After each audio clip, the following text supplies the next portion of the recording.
If someone had told me 10 years ago that I'd be sitting here, pants soaked and all alone, I would have laughed in their face. Back in the day, men flocked to me like bees to honey.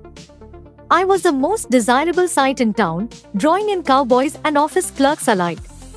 But now things were different. It all started on a Saturday night when I decided to hit the town and have some fun. I put on my shortest miniskirt and a plunging neckline so scandalous that older ladies would get heart palpitations just thinking about it. Curls in my hair, lipstick on, and off I went, sitting in the taxi. I could already feel the excitement bubbling inside me. The driver, a middle-aged gentleman, glanced at me in the rearview mirror and asked, "Big party tonight?" I flashed a mischievous grin and replied, "Of course, I plan to have a real good time." My destination? The hottest disco in town, where the bartender's shirt buttons never stayed closed. The music was blasting even outside, and as I approached the door, I waltzed in without a cue. Old connections had their perks. The moment I stepped inside, the heat and the sweat-drenched air hit me like a wall. The dance floor was packed, the DJ was spinning 80s hits, and the strobe lights flickered like an epileptic Christmas display.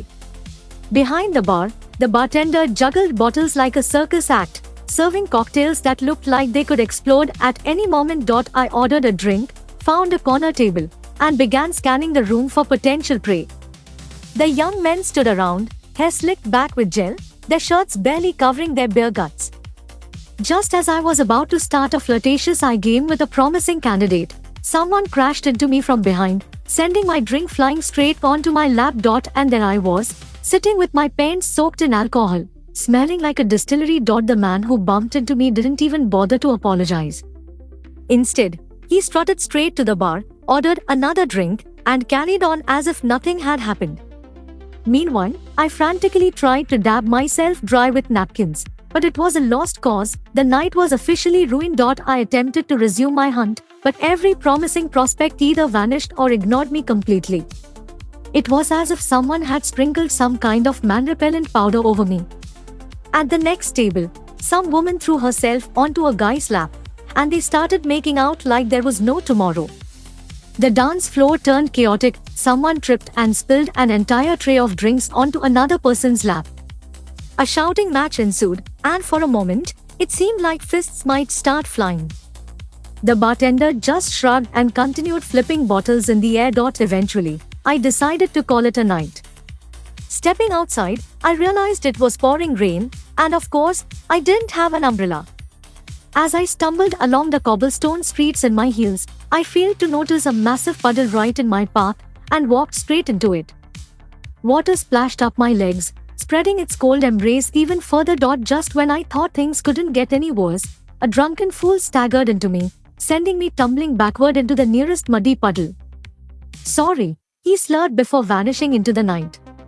I lay there like a toppled statue, contemplating whether I should just spend the rest of the night right there.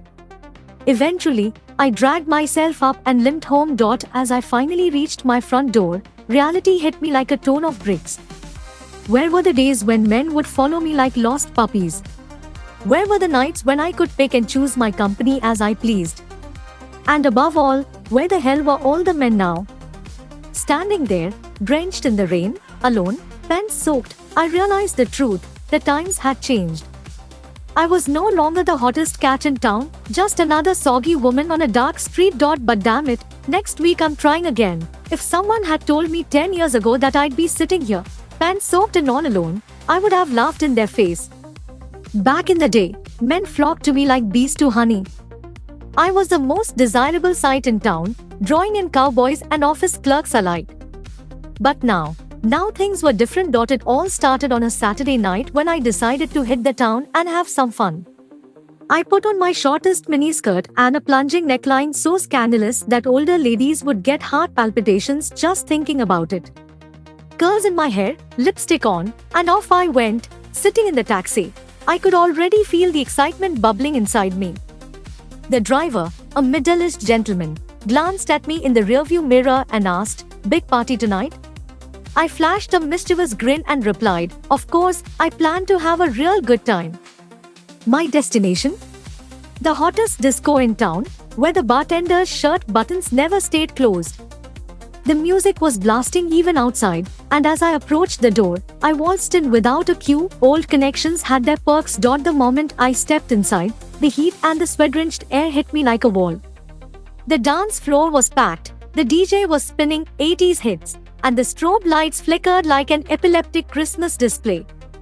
Behind the bar, the bartender juggled bottles like a circus act, serving cocktails that looked like they could explode at any moment. I ordered a drink, found a corner table, and began scanning the room for potential prey.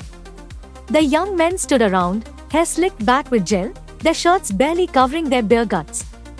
Just as I was about to start a flirtatious eye game with a promising candidate, someone crashed into me from behind, sending my drink flying straight onto my lap.